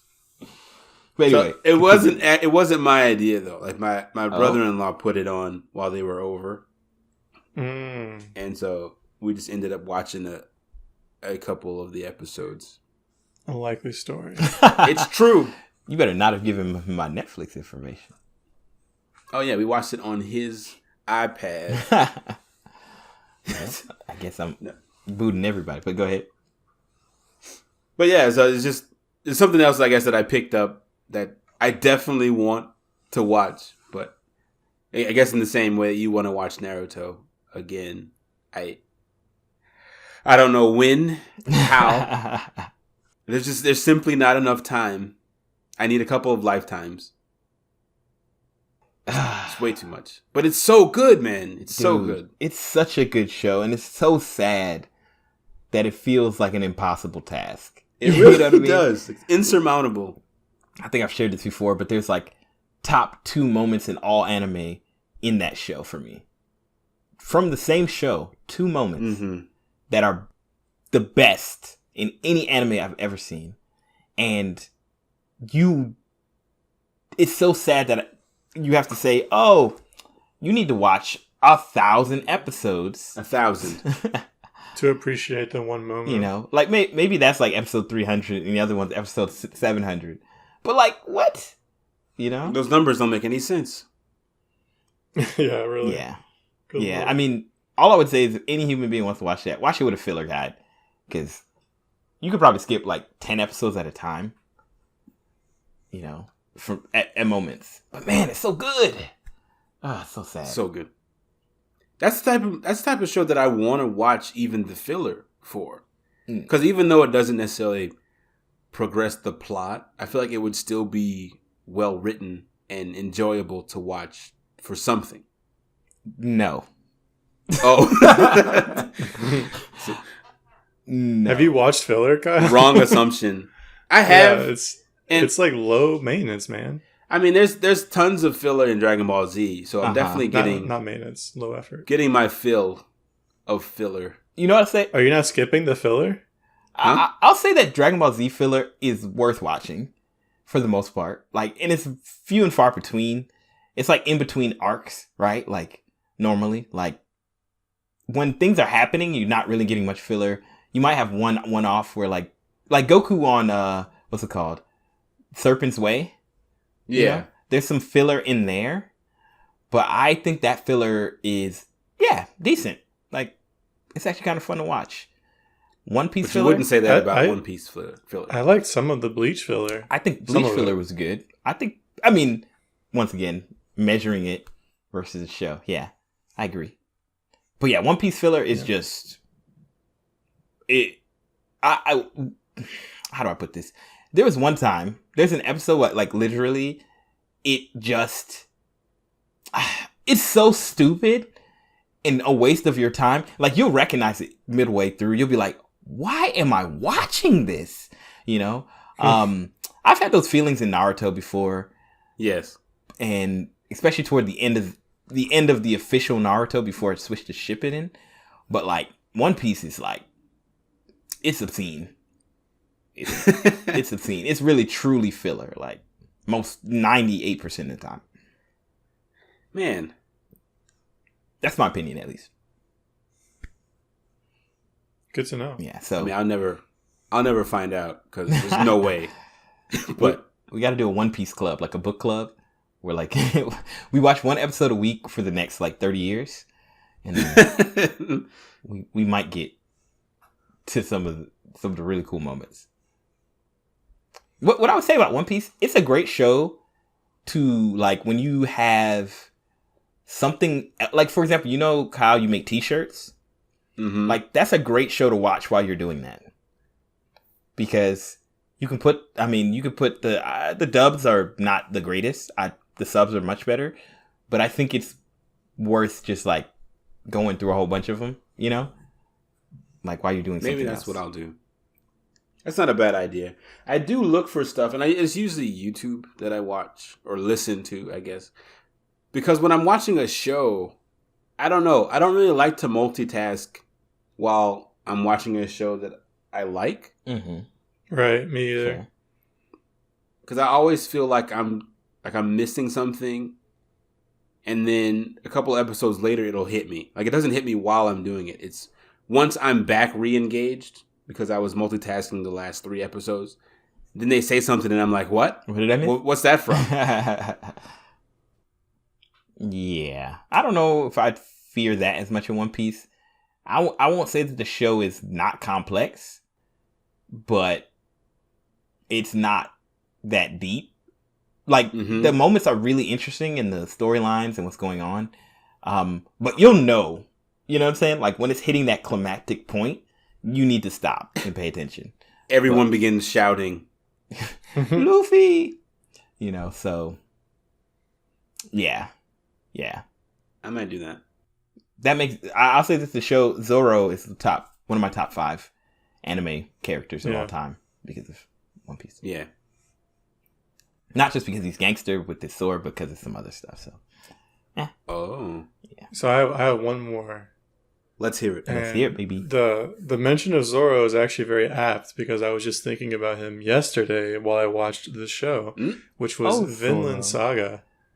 Is that worth watching? Yes. Huh. Yes. Been doing the same thing that you've been doing with Super Crooks on that. Like, looking at it and going, huh?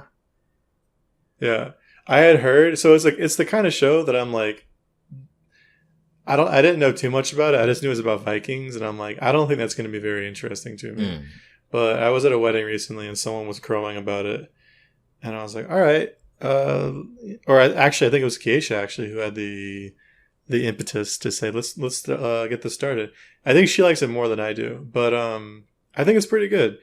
It follows a boy living in a village with his dad is, like, I guess the village chieftain or maybe the unofficial chieftain, and it follows him and his family as they get embroiled in, like, the war between Denmark and England back in the day, you know. And so these guys are technically Danish. I didn't know much about Vikings going into this actually, so I'm learning a lot of the history. Hilarious. Which is kind of cool actually. I'm like filling in all these gaps in my knowledge. I didn't know that the Danes were so good at war. But yeah, they get into a lot of warfare, and it's pretty violent. You know, it's a lot of swinging knives and swords and stuff around. But the character work is really good. And the main character is someone that like sometimes you'll be annoyed with, but you'll always be empathetic with. So I think we're like 5 or 6 episodes in. I'm really enjoying it. You can see how you can kind of see like where the arcs might go, and it's good. I like learning about the history. I like the action is cool. You know, very much like. I mean, there's a guy who just uses like hand-to-hand combat, fighting people with like swords, and he just wrecks everybody, and it's so satisfying. It was so much fun to watch. So fully enjoy it. Again, it's kind of thing where I was a little surprised by it, but really I was surprised by my own enjoyment of it. I definitely suggest you watch it if you have a chance. Okay, I'll add it to my list because I've been seeing it pop up, but you know how it is with anime. Sometimes it's hard to tell. Yeah. It's like and I haven't really heard anybody talk about it, so I'm like I haven't heard that many people talk about it, but everyone I've heard says it's great. And so I knew it was probably pretty good, but it just was on the low end of my list, you know, maybe someday I'll get to it. Yeah. Also, it has a fantastic opening. Really satisfying opening theme. Okay. That's that's something that I feel like I need to investigate. What was the name of that one again? Vinland Saga. Vinland Saga. Yeah, they talk about Vinland as if it's like this beautiful heavenly place that, you know, there's no war, there's no slavery. Oh, there's slavery in the show. Oopsie. So that's like a, this man say, a concept. That's a concept they're dealing with. I mean, I think that's probably historically accurate. But yeah, like, you know, they're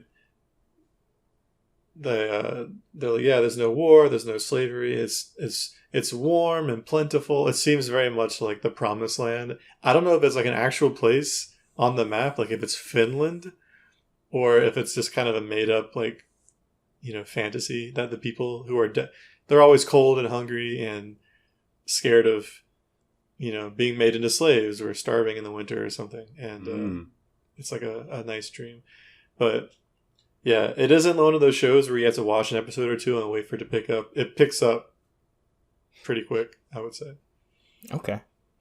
There's a show that I started watching with my father. I can't. I'm trying to look to see if I can find it, but it was basically like a Viking show. I think it was on Netflix.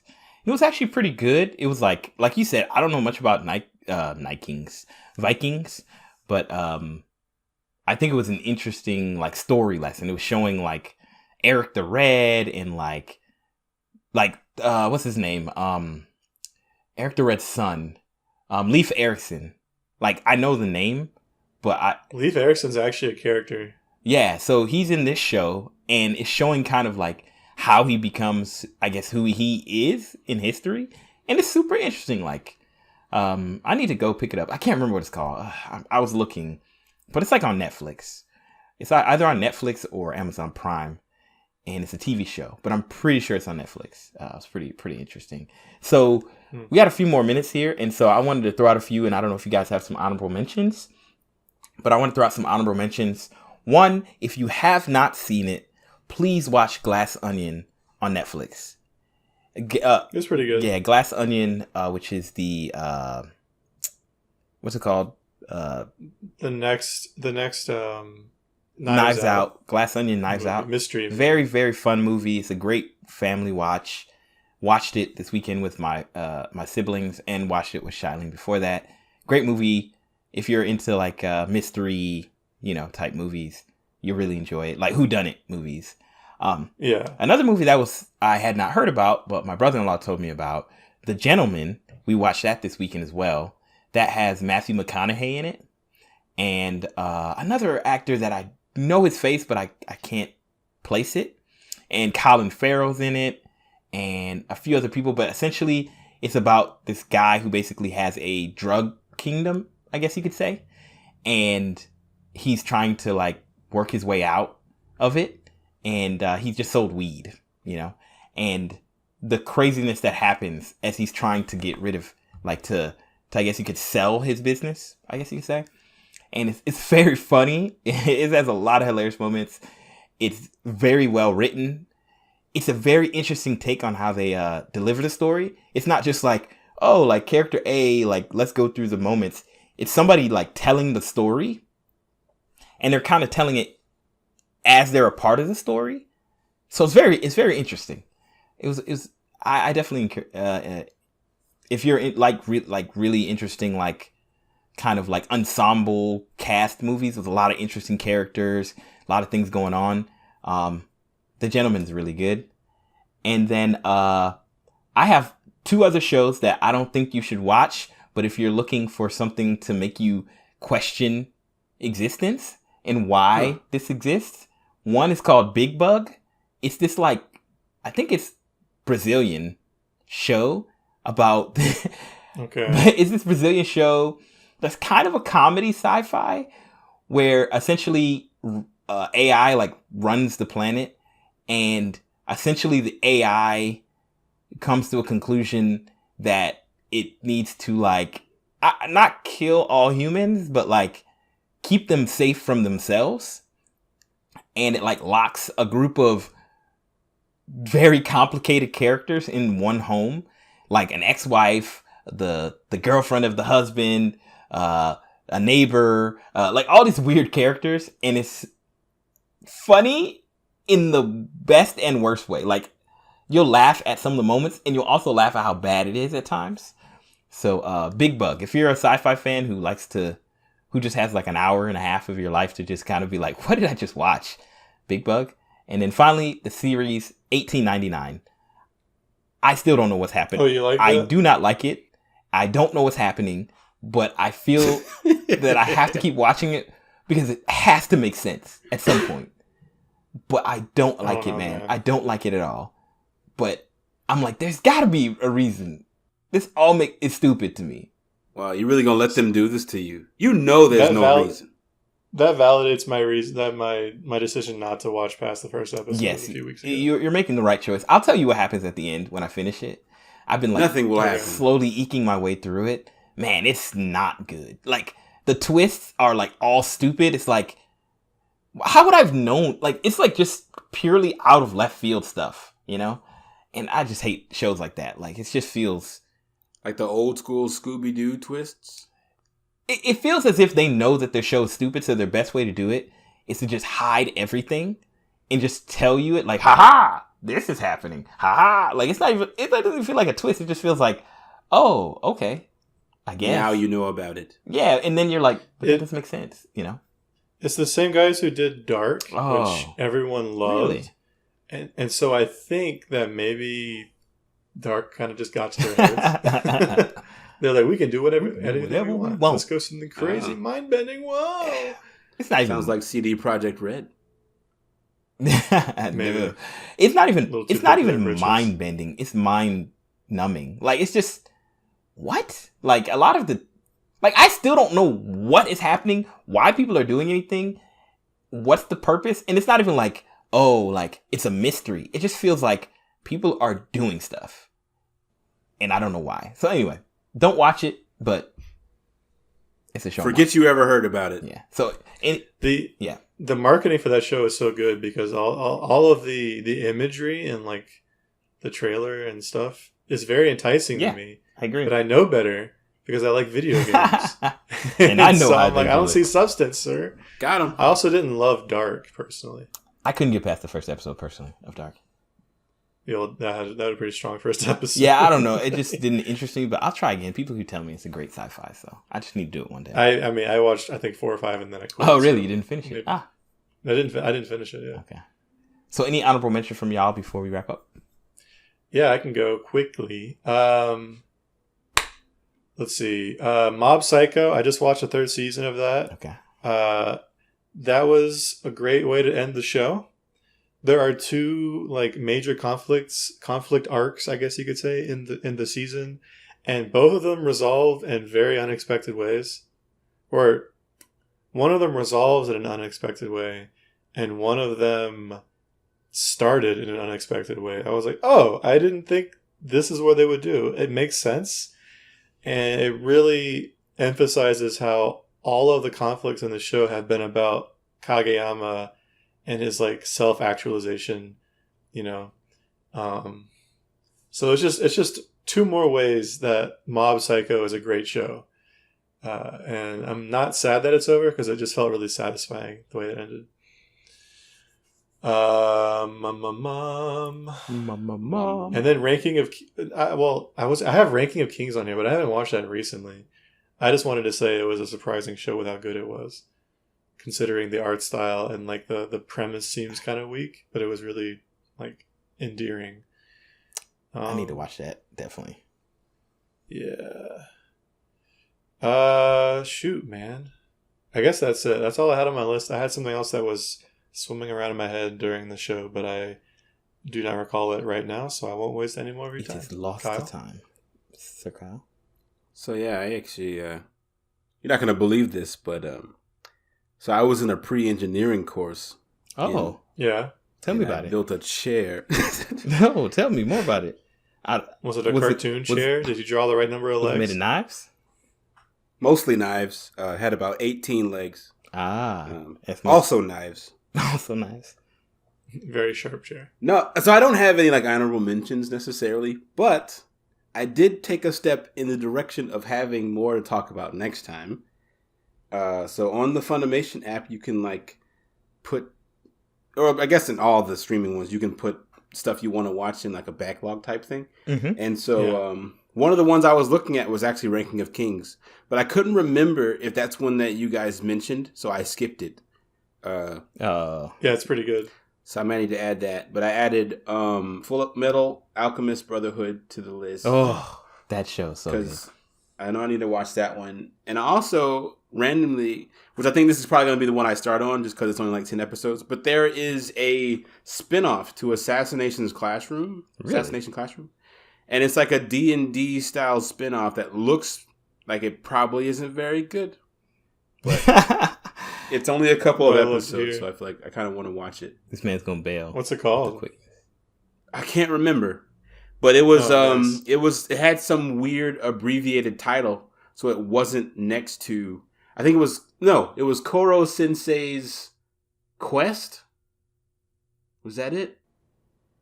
Something like that. Oh, that just sounds like classic. One long filler. That's what it sounds like to me. Like, yeah, I don't know what to expect from it, but yeah, I don't expect it to be very good. There's a couple other things on that list too, but it was fun to look through, I guess. And so I looking forward to the list that you guys send me that you promised you would. Cool. Yeah, me and Stevie need to convene and discuss how we'll approach it. Maybe we'll give him a list of like order that he should watch stuff to slowly indoctrinate him into sci-fi. Yeah, that might be better. I just don't want it to feel like he has to watch the whole list, but he has the rest of his life so as well. I mean, he'll either finish that list or One Piece first, or neither. Or neither. Neither. No, I think Full Metal Alchemist, I encourage you to watch with your significant other. I think that she'll 100% enjoy it. It'll be a great ride together. So she's been watching... It's a great beginner anime.